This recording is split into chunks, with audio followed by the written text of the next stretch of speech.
Assalamualaikum warahmatullahi wabarakatuh. Bismillahirrahmanirrahim. Alhamdulillahirabbil alamin. Hamdan katsiran thayyiban mubarakan fih. Hamdan yuafi ni'amah wa yukafi'u mazidah.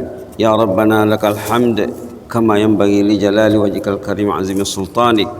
Wassalatu wassalamu ala sayyidina wa habibina wa syafi'ina wa maulana Muhammad wa ala alihi wa sahbihi wa sallim tasliman katsiran bi rahmatika arhamar rahimin. Rabbi shrah li sadri wa yassir li amri wahlul 'uqdatam min lisani yafqahu qawli. Subhanaka la ilma lana illa ma 'allamtana innaka antal alimul hakim. Alhamdulillah, jemaah yang dirahmati Allah di Masjid Dagang Mutakin Pasar Simpang Ampek, Pasaman Barat. Semoga kita tetap dalam rahmat Allah, amin ya rabbal alamin.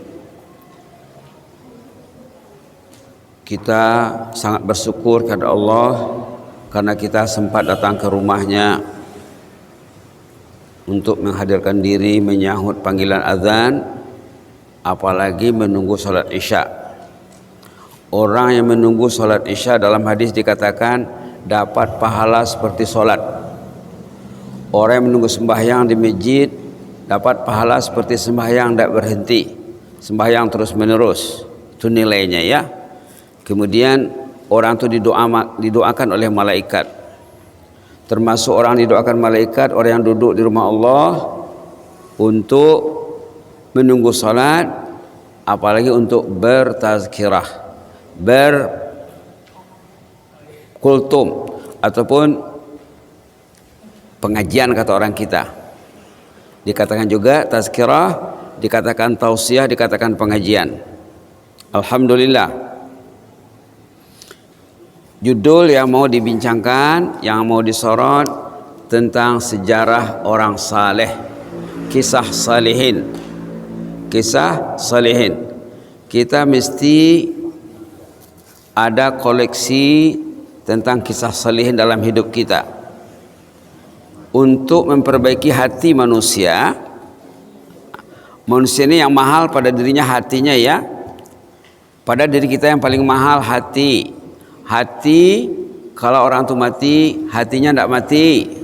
Ingat ya. Kalau orang itu mati, hatinya tidak mati. Karena hati itu sesuatu yang abstrak. Yang hancur badan. Badan hancur. Kecuali orang yang dijaga Allah dalam kubur. Ada jenis manusia yang bila mati, badannya tidak hancur. Ada. Tapi kebanyakan manusia badannya bila mati nanti badannya akan hancur. Subhanallah. Subhanallah. Yang tidak mati hatinya. Kita mau ke masjid itu tanda hatinya baik. Tidak mau ke masjid tanda hatinya bermasalah. Mau duduk di masjid, mau i'tikaf di masjid, mau beribadah di masjid, tanda hatinya dipilih Allah, diurus Allah. Jadi untuk memperbaiki hati kata ulama banyak kaedahnya, banyak caranya, antara lain mendengar kisah orang-orang saleh. Inilah kisahnya di sini. Sumbernya ada di sini ya. Sumber pengamilannya ada di sini.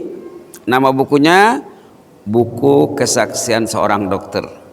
Buku ini kalau mau beli ada di Shopee, bisa ditempah, bisa dipesan. Datang ke rumah buku ini. Bukan susah ya. Buku ini buku terlaris di Indonesia. Asalnya bahasa Arab. Asalnya bahasa Arab, kemudian dialih bahasakan, diterjemahkan ke dalam bahasa Indonesia.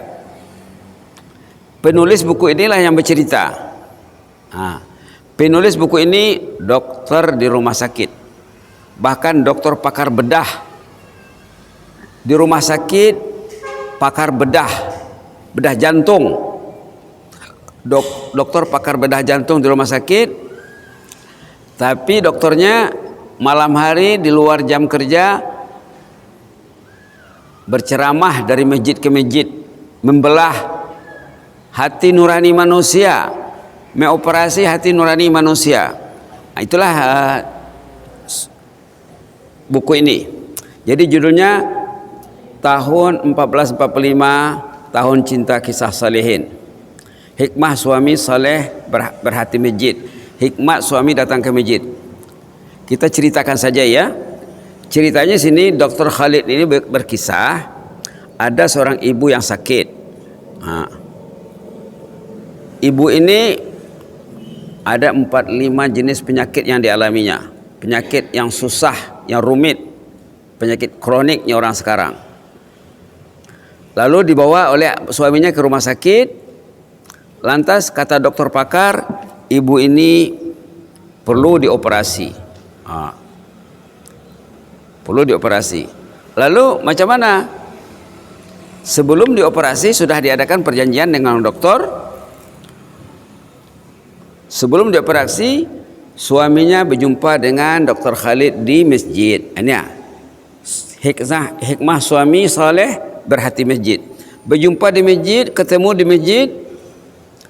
Lalu dibilang sama Dr. Khalid penulis buku ini ya, dokter, istri saya sakit, banyak jenis penyakit yang dialaminya. Kami sudah berjanji dengan dokter pakar supaya istri saya ini dirawat di rumah sakit. Harapan saya, kata suami, kalau bisa saya mau konsultasi dengan dokter tentang penyakit istri saya. Karena suami ini kenal baik dengan Dr. Khalid. Dr. Khalid tidak tinggal sembahyang 5 waktu di rumah Allah, kecuali waktu tugas saja. Jadi berundingnya, musyawarahnya, berbincangnya di masjid. Tolong periksa istri saya dulu, karena dokter pakar mensahkan istri saya sakit. Tengok di sini. Tengok di sini dalam alinea keberapa ya? Sebelah kiri itu. Kolom pertama di tengah katanya, setelah sholat isya di rumah Allah, seorang suami berjumpa Dr. Khalid, memohon agar beliau memeriksa keadaan istrinya yang sering mengeluh mengenai jantungnya, masalah jantung yang selalu berdebar, dan rasa penat di sekujur badan. Penat tuh capek ya, sakit. Dr. Khalid menyuruh si suami membawa istrinya ke hospital keesokan harinya. Setelah melihat keadaan si istri, Dr. Khalid segera tahu bahwa wanita tersebut mengeluh, merasa jantungnya yang berdebar, sesak nafas, usus besar masalah, leher, lutut, ngilu sendi, dan sakit kepala. Inilah penyakitnya, berkumpul sama ibu tuh. Ini yang dikeluhkan oleh si istri. Suami pesakit ini telah membuat temu janji, artinya appointment dan perjanjian dengan dokter spesialis, termasuk spesialis tulang, pencernaan, urat, dan tulang sendi. Lalu setelah dilihat oleh Dr. Khalid, tengok di bawahnya, sebenarnya ibu tidak sakit katanya. Ini paling menarik di sini. Walaupun dokter pakar setelah menegaskan ibu ini sakit, kata Dr. Khalid, ibu tidak sakit. Subhanallah, ibu tidak sakit. Subhanallah. Lalu ditanya oleh Dr. Khalid 4-5 pertanyaan. Ini perlu sama kita ini. Tengok di kolom sebelah kanan, Dr. Khalid bertanya, adakah ibu sentiasa membaca Al-Quran? Sebelumnya di atas tentang sholat ya. Adakah ibu sholat subuh selalu tepat pada waktunya? Adakah ibu sholat tepat pada waktunya? Itu pertanyaan pertama tuh. Karena orang selalu melambatkan sholat, itulah yang mengundang penyakit. Kenapa dia tak sholat di awal waktu? Oke, lambat bangun. Kenapa lambat bangun? Lambat tidur. Kenapa lambat tidur? Itu pertanyaan pertama ya. Mengajukan beberapa soalan pokok bagi menyiasat tuh mengetahui ya kehidupan wanita tersebut. Adakah ibu selalu bersolat subuh tepat pada waktunya? Dijawab oleh si ibu, kadang-kadang saja katanya. Kadang-kadang tepat. Ini jawabnya jawab diplomasi namanya ini. Jawab basa-basi. Mungkin yang tepat itu 5%, mungkin 10%. Selebihnya selalu terlambat. Pertanyaan berikutnya, adakah ibu sentiasa membaca Al-Quran secara teratur setiap hari? Adakah ibu pegang Quran setiap hari?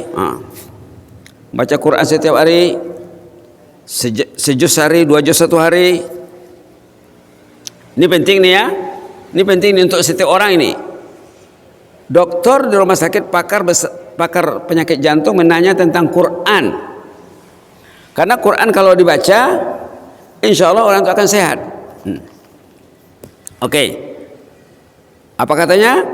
Adakah ibu senantiasa membaca Quran secara teratur setiap hari?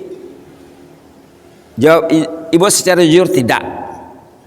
Jelas dia tidak. Karena tidak dapat berbohong ya, dengan jumpa dokter pakar mana bisa berbohong.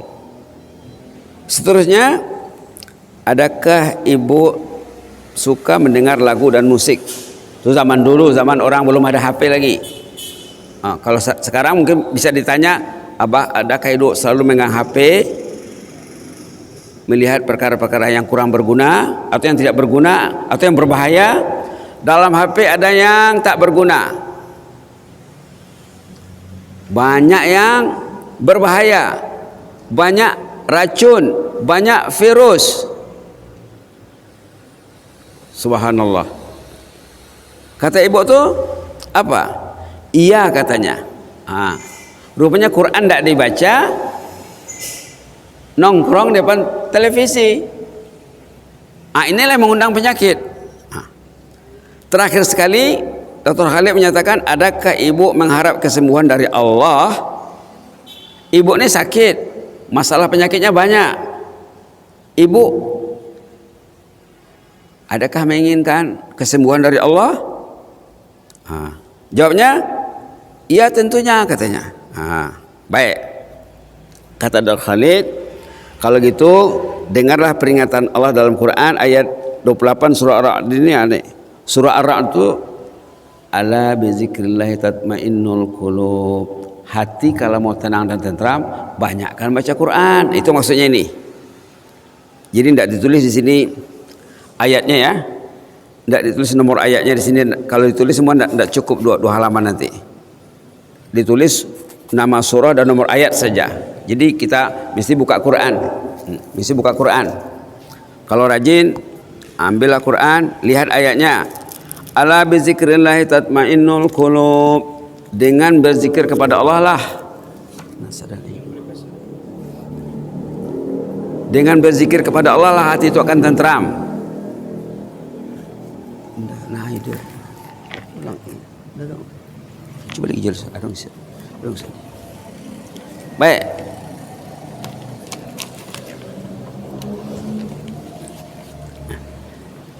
Perlu dibaca tuh Bu ya. Ayat berapa? Ayat 28 surah Ar-Ra'd. Apa bunyi ayatnya? Ala bizikrillah tatmainnul qulub. Ingatlah, hanya dengan berzikir kepada Allah hati akan tenang dan tentram. Kalau halamannya sini halaman 252. Orang yang tidak berzikir hatinya akan kacau, galau, kacau balau. Kalau kata orang Malaysia, kacau bilau. Hati yang kosong dari zikir, hatinya akan kusut. Di situ datangnya penyakit. Karena hati untuk apa dijadikan Allah? Tangan untuk apa? Mata untuk apa? Telinga untuk apa? Hati untuk apa? Untuk apa Allah menjadikan hati? Qalbun, bahasa Arabnya qalbun, qaf lam ba. Kalau bahasa Al-Quran hati itu qalbun, kalbinya orang awak. Qalbun dengan hati itu tidak sama maknanya, cuma terjemahnya hati. Qalbun lain. Qalbun itu maknanya sangat indah. Hati dalam bahasa Arab ini nama sesuatu sesuai dengan fungsinya. Masjid itu nama, as-salah, salat itu nama, Al-Quran ini nama. Quran ini artinya apa? Bahan bacaan penting. Quran artinya bacaan, tapi tidak dibaca. As-salah, salatnya orang awak, sembayangnya sudah sama dengan sembayang. As-salah artinya paling kurang ada dua makna. As-salah, Salat artinya koneksi jaringan. Bila kita bersalat, kita terkoneksi, tersambung dengan Allah. Adakah kita merasa tersambung waktu salat? Ataukah salatnya tidak ada sambungan, tidak ada jaringan? Itu mana salat? Subhanallah. Kemarin saya baca dalam satu sumber, seorang ibu solehah, salatnya sampai 1000 rakaat satu hari. Subhanallah. Karena sambungannya hebat, koneksinya mantap. Qalbun, ya, kalbi, artinya sesuatu yang perlu diurus dengan baik. Kalau tidak, dia akan cenderung kepadanya yang tidak baik. Qalbun, kalbi, qaf lam ba. Kalau belajar bahasa Arab, qaf lam ba artinya apa? Yang perlu diurus dengan baik. Kalau tidak diurus, dia tidak akan terurus. Itu maka banyak manusia hatinya tidak terurus karena dia tidak tahu manajemen kalbu. Selalu disebut, ya, macam mana mengurus hati, dia tidak tahu. Rupanya mengurus hati perlu Al-Quran, perlu kisah salihin. Ini kisah salihin. Kalau dalam pengetahuannya tidak ada kisah salihin yang mau dijadikan pedoman, macam mana nak mengurus hati perlu kisah salihin. Subhanallah. Ini surah Ar-Ra'd ayat 28 mengatakan, dengan zikir kepada Allah itulah hati akan tentram. Hati yang tidak berzikir, dia akan kacau, akan keruh selalu, akan kusut selalu, kusut yang anda tidak akan selesai, keruh yang tidak akan jernih.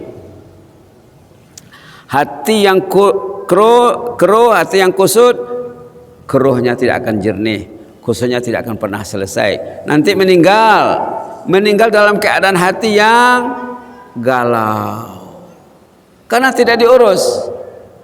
Itu maksud ayat ini, ya.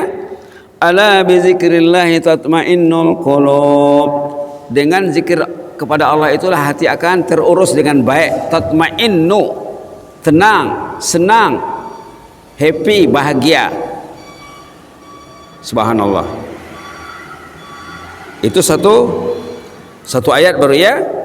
Kemudian ayat kedua Al-Ankabut 45. Al-Ankabut 45. Itu perlunya kita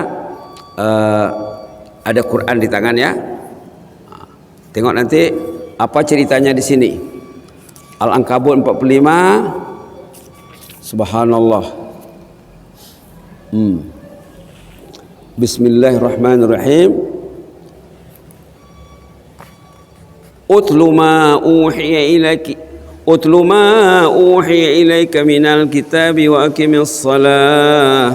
Innas salata tanha 'anil fahsya'i wal munkar wa la dzikrullahi akbar wallahu ya'lamu ma tasna'un. Halaman 401 ayat 45 surah Al-Ankabut. Apa maksudnya ini? Di sini ada dua perintah. Utlu ma uhiya ilaika minal kitab. Bacalah Al-Quran dulu, wa aqimis salah, kemudian baru salat. Ingin salatnya efektif, ingin salatnya sukses, mesti baca Quran. Dua perintah. Perintah baca Quran didahulukan sebelum perintah salat. Subhanallah. Utlu ma uhiya ilaika minal kitab wa aqimis salah. Innas salata tanha 'anil fahsya'i wal munkar wa la dzikrullahi akbar wallahu ya'lamu ma tasna'un. Sebelum sembahyang baca Quran dulu. Kalau orang tu salat nak baca Quran, tidak betul salatnya. Karena seharusnya salat itu innas salata tanha 'anil fahsya'i wal munkar. Sepatutnya salat itu mencegah daripada perkara keji dan kemungkaran. Kalau tidak tercegah, tidak terhindar, berarti salatnya bermasalah. Oke. Al-Baqarah 45. Nanti pulang ke rumah tengok, Bu, ya. Tengok satu-satu. Karena tak bisa dituliskan semuanya. Al-Baqarah 45. Bismillahirrahmanirrahim. Apa katanya di sini? Peringatan di dalam surah Al-Baqarah. A'udzu billahi minasy syaithanir rajim. Bismillahirrahmanirrahim. Wasta'inu bis-sabri was-salah wa innaha lakabiratun illa 'alal khashi'in. Wasta'inu bis-sabri was-salah wa innaha lakabiratun illa 'alal khashi'in. Wasta'inu bis-sabri. Kita mesti sabar dan kita mesti menerapkan salat. Sabar itu penting. Kalau orang kita kalau bicara tentang sabar, biasanya yang terlintas di pikirnya sabar menghadapi musibah. Sebenarnya sabar nomor satu, sabar melakukan ketaatan. Sabar nomor dua, sabar menjauhi maksiat. Sabar nomor tiga, sabar menghadapi musibah. Sabar melakukan ketaatan, sabar dia datang ke masjid. Sabar dia pegang Quran. Sabar sholat sunat. Sabar sholat tahajud. Kalau dia mau ke masjid, mau sholat sunat, mau tahajud, insya Allah dia akan sabar menjauhi maksiat. Bila datang musibah, dia akan sabar. Ini tentang sabar ya. Inilah peringatan Dr. Khalid kepada ibu yang sakit. Tegasnya apa? Tegasnya Dr. Khalid Jubair menambahkan saudari katanya kepada pasien tadi, jagalah sholat fardu subuh dengan baik. Begitu juga sholat-sholat lainnya, tunaikan dengan tepat pada waktunya, jangan terlambat. Sepatutnya kalau kaum ini karena berbicara dengan kaum ibu ya, kalau kaum lelaki patutnya sembahyang berjamaah. Orang yang datang ke masjid waktu azan berkumandang itu masalah. Tapi orang tidak paham. Orang kita dipikirnya sembahyang di rumah sudah selesai. Tidak selesai. Kalau Bapak Ibu ingat waktu Al-Fadil Asy-Syaikh Profesor Dr. Abdul Samad datang ke Simpang Ampe. Kalau ingat lagi, kalau tak ingat bisa didengar di YouTube. Durasinya, kalau kan ada durasi, ada menitnya. Tengok menit yang ketiga. Al-Ustaz Hafizahullah Ustaz Samad mengatakan, orang yang tak datang sembahyang subuh di masjid, apa katanya? Ya? Apa katanya? Telinganya dikencingi setan. Hadis sahih Bukhari Muslim. Hadis sahih Bukhari Muslim, yang tak salat subuh di masjid, telinganya dikencingi setan. Suami macam mana, anak macam mana, menantu macam mana, babere, cucu macam mana. Dengar balik. Itu maka diundang oleh pemerintah Pasaman Barat Ustaz Samad ke sini menyampaikan nasihat. Nasihat itu hadis Nabi ya. Orang yang tak sembahyang subuh di masjid, dia cerita sembahyang subuh saja, sembahyang lain dia tidak cerita. Karena pas subuh, alhamdulillah Bapak dan Ibu katanya, kita sudah sholat subuh berjamaah katanya. Alhamdulillah. Orang yang enggak sholat subuh berjamaah, telinganya dikencingi setan. Berapa tahun telinga dikencingi setan? Pikirlah. Subhanallah. Tinggal di sini ya. Jaga sholat fardu subuh dengan baik.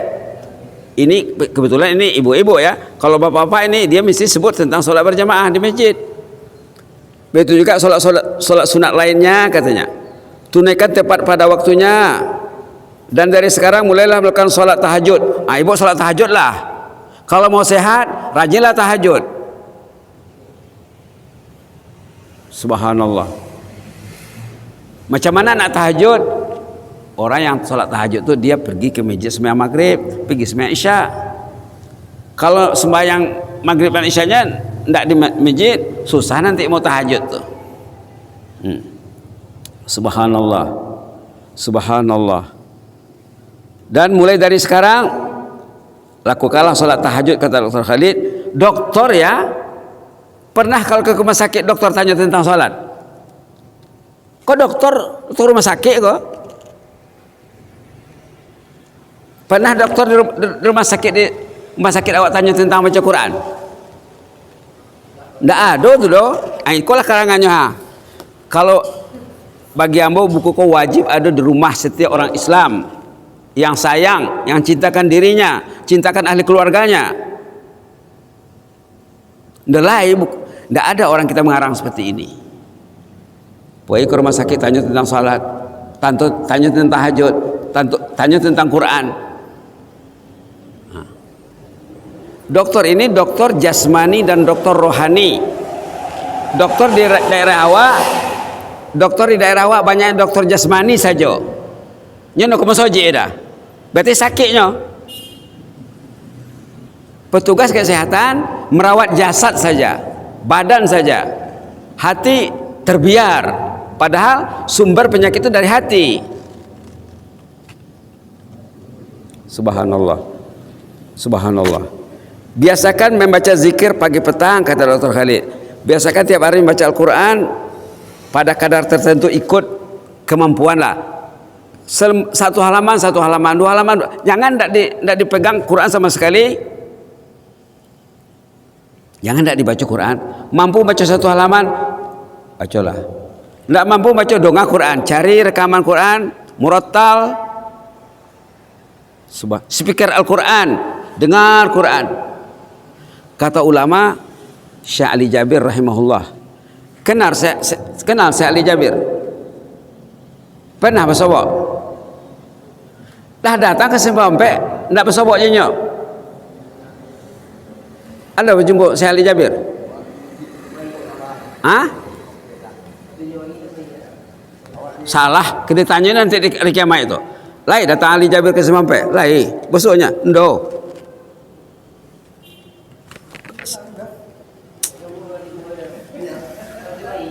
Udah tahu tuh ada masalah tuh.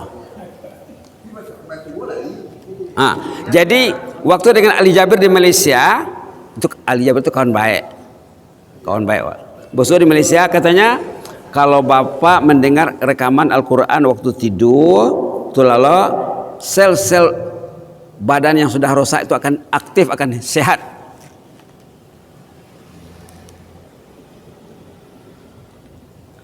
Ada Quran, speaker Al-Quran sekarang ya, dengar dengan suara yang tidak mengganggu lah, sayup-sayup terdengar, dengar baik-baik. Ingat nasihat Ali Jabir tuh. Ada orang bertanya dengan Syekh Ali Jabir di Malaysia, itulah nasihatnya. Untuk merawat badan waktu tidur, kita bisa terapi waktu tidur. Dengarkan rekaman Al-Quran, bacaan Al-Quran. Kalau ada HP-nya bisa di-download. Ada dalam di internet itu Yasin tuh 10 kali. 10 kali putar. Dah habis balik ke awal. Fa subhanalladzi biyadihi malakutu kulli syai'in wa ilaihi turja'un. Habis ayat 83 terakhir. Yasin wal Qur'anil Hakim innaka laminal mursalin. Begitulah sampai 10 kali. Kalau satu kali pusingan itu contohnya 20 menit contohnya ya, 20 menit. Kalau 10 kali berarti 200 menit. 200 menit ada berapa jam? Bagilah 200 bagi 60. Sudah banyak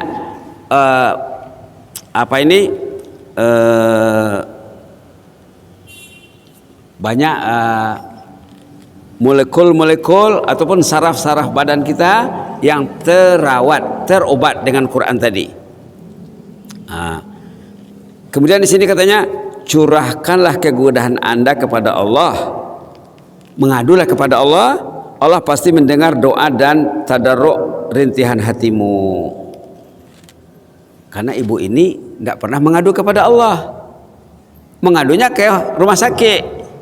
Kayaknya orang berpitih, Ndak tokona Allah jaringannya, koneksinya hampir ndak ada. Kalau ingin membina jaringan, membina koneksi dengan Allah, bangunlah jam 3. Di situ koneksinya penuh, powernya kuat. Power koneksinya, jaringannya maksimal. Bapak yang bangun di ujung malam, ibu yang bangun di ujung malam berdoa kepada Allah, curhat kepada Allah. Kita mesti pandai curhat, mesti belajar curhat. Kalau bapak bangun di ujung malam jam 3, tengah hampe, 3:30, orang Malaysia, orang Siko tengah hampe nya. Orang Malaysia bilang 3:30, orang sini tengah hampe. Bangun tengah hampe, koneksinya penuh. Sama dengan berdoa di tanah suci, sama dengan berdoa di multazam. Multazam itu di mana? Di mana multazam itu? Masjidil Haram Mekah. Sama dengan berdoa di Raudhah. Raudhah itu di mana? Raudhah itu di mana? Masjid Nabawi di Madinah. Multazam lain di rumah bapak, Raudhah lain di rumah bapak. Jangan dikunci, jangan ditutup. Subhanallah. Ini kata Dr. Khalini, Allah pasti mendengar doa dan tadarruk. Tadarruk itu curhat. Tidak pandai curhat kepada Allah, patutlah banyak masalah. Tidak pandai curhat. Ada cerita seorang anak, nanti bisa dihidangkan di sini. Anak kau bapaknya koma 15 tahun. Koma terbaring di hospital 15 tahun. Ekoran dari kecelakaan jalan raya, dibawa ke rumah sakit, ternyata otaknya 95% sudah tidak berfungsi. Hempasan kepalanya menyebabkan otaknya tidak berfungsi 95%. Tinggal 5% lagi yang fungsi. Itu maka dia belum mati. Subhanallah. Waktu bapakku masuk rumah sakit, anaknya umur 2 tahun, perempuan. Subhanallah. Tapi anakku dididik ibunya dengan baik. Sejak umur 7 tahun tidak pindah tinggal sholat fardu, tidak tinggal sholat sunat, tidak tinggal tahajud. Dari umur 7 tahun. Umur 10 tahun hafal Quran. Ayahnya tidak ada, ayahnya lalok di rumah sakit, pingsan, koma.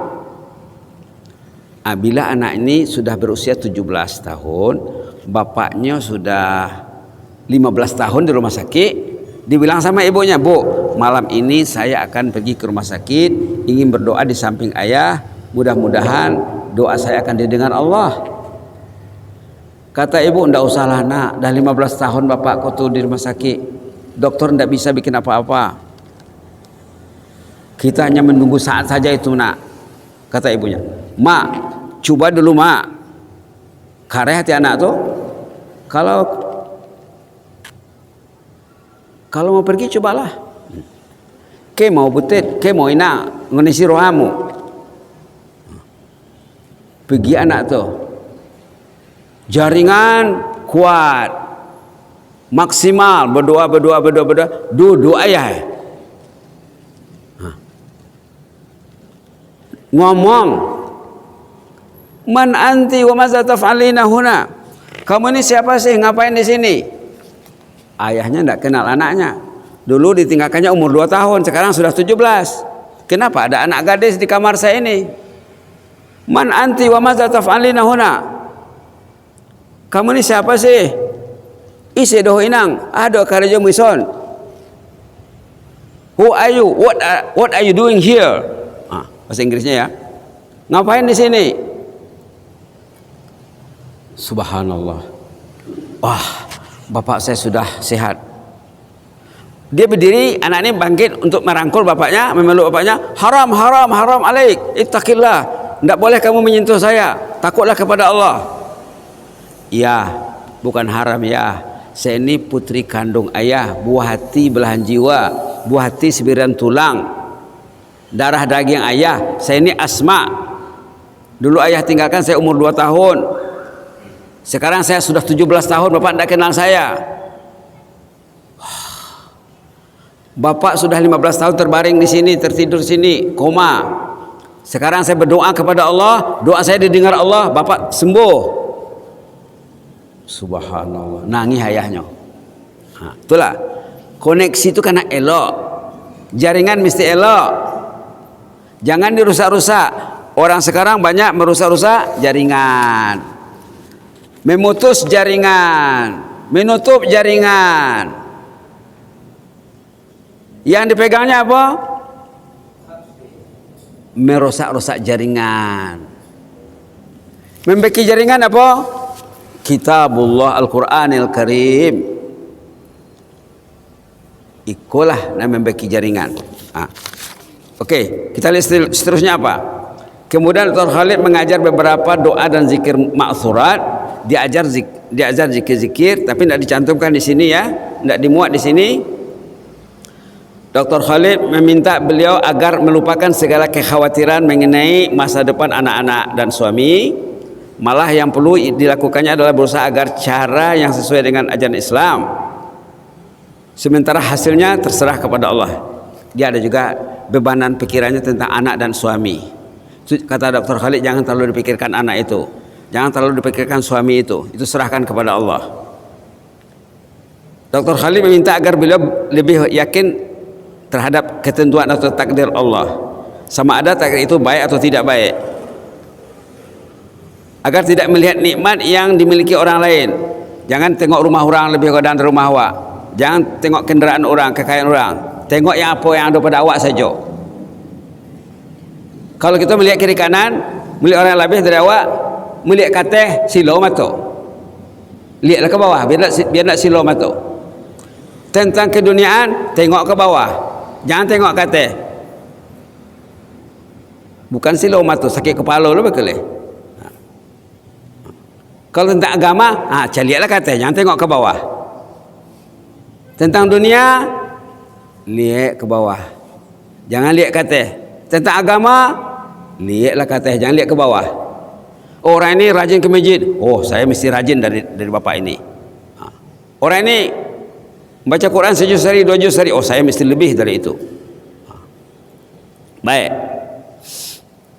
Subhanallah. Alhamdulillah, kata Dr. Khalid, saya yakin wanita tersebut mendengar seluruh nasihat dan gagasan yang disampaikannya.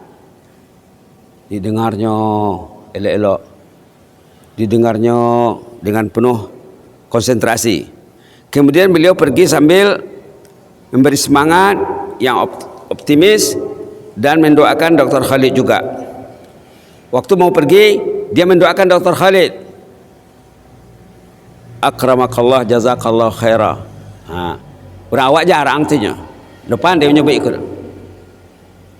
Padahal ungkapan itu senang. Jazakallahu akramakallah, jazakallahu akramak, jazakallahu khairah.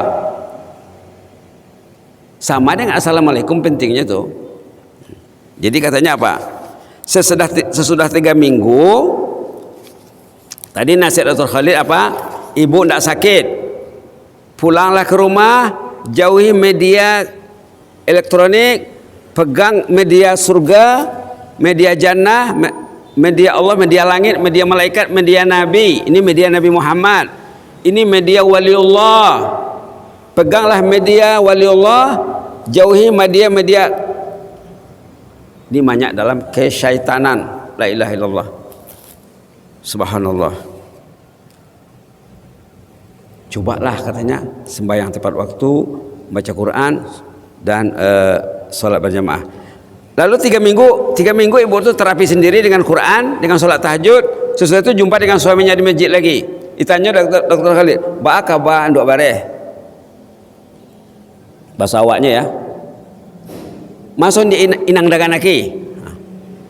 Itu bahasa Mendeliang. Kalau di banding induk bareh dengan inang daganaki, mana yang lebih bermakna? Kalau di Malaysia orang rumah bakal banyak. Jadi kata si suami, alhamdulillah katanya, sesudah dia bermujahadah 3 minggu pergi ke dokter pakar, ndak ada sakit ibu tu, hilang penyakit sadar. Subhanallah. Tengok di sini ya. Subhanallah, Allah telah memberi istriku kesembuhan. Hal ini setelah beliau menjaga solat fardu dengan baik, tahajud, zikir pagi petang, dan tilawah Al-Quran secara efektif. Subhanallah. Malah si suami menambahkan lagi bahwa istrinya berkeyakinan dan berujar mengatakan, sekarang saya telah menikmati kemanisan ketentraman jiwa. Jiwanya telah diisi dengan Al-Quran, diisi dengan tahajud, solat tepat waktu, solat sunat dan zikir. Hatiku sungguh tentram. Malah saya sangat yakin bahwa dunia yang fana ini hanyalah seperti yang dikatakan oleh Rasulullah SAW. Nilai dunia ini katanya tidak lebih daripada nilai sayap nyamuk. Nilai dunia ini dalam hadis ini, kalaulah dunia ini ada nilainya di sisi Allah seperti sayap nyamuk, katanya tidak akan dikasih minum orang kafir itu seteguk air juga. Artinya tidak ada nilai. Jadi kesimpulan ini, bawah ini kesimpulan ya, sebelah kanan ini kesimpulan. Kesimpulannya apa? Dengan demikian dapat dirumuskan bahwa termasuk sumber utama penyakit pada era globalisasi sekarang, yang sekarang ini, tidak membaca Al-Quran. Kerungsingan itu kegundahan tuh ya, ini bahasa Malaysia nih. Kerungsingan tentang hal keluarga, mengabaikan sholat dari awal waktu, berinteraksi dengan media elektronik yang melalaikan, tidak mengadu, tidak bercurhat kepada Allah. Sakit, pergi rumah sakit. Sakit, pergi rumah sakit. Rumah sakit itu ada di rumah sendiri. Duduk di atas sejadah jam tengah empe, jam empe, curhat kepada Allah. Itulah rawatan yang dikehendaki di sini. Sebagai solusinya, ini ya, tengok di sini, memelihara sholat tepat waktu, doa zikir nabawi pagi petang, tilawah Al-Quran dengan berkesan secara efektif tuh ya, memperkecil cinta dunia dalam hati, mendekati dokter rohani atau ahli ilmu yang saleh. Kita mesti ada mentor, ada mursyid. Orang yang ingin baik hidupnya mesti selalu ngomong dengan orang saleh, macam mana masalah saya. Mesti ada orang soleh seperti ini orang soleh, ini Dr. Khalil ini orang soleh, dia dokter pakar bedah jantung, dia juga orang soleh. Kita kalau mau selesai dari masalah, bersoboklah dengan orang yang tahu ilmu agama. Itu maksudnya di sini. Mendekati dokter rohani atau ahli ilmu yang saleh. Bantuan dan usaha ahli keluarga yang saleh juga perlu. Suaminya orang saleh, jadi istrinya juga saleh. Meluahkan kegundahan dan bertadaruk kepada Allah, yaitu curhat ya. Ini kita baca doa ini, Allahumma la taj'al musibatana fi dinina wa la taj'alid dunya akbar hammina wa la mablagha ilmina. Ini doa Nabi Muhammad nih. Bagus sekali kalau dibaca ya, terjemahnya sudah ada di sini, agar hati kita mau mendekati Allah, mendekati rumah Allah, mendekati kitabullah. Kalau rumah Allah dijauhi, kitabullah dijauhi, Allah tidak akan mengurus orang tuh. Orang itu akan diserahkan Allah kepada musuh. Musuh itu siapa? Orang yang tidak diurus Allah akan diserahkan kepada musuh. Musuh itu siapa? Musuh dalam hidup ini siapa? Tidak tahu musuh?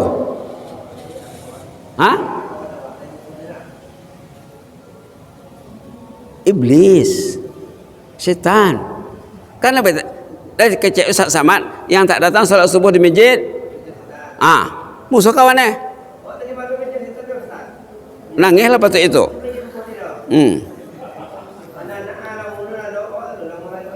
Okeylah, itulah dulu ya. Mudah-mudahan bermanfaat.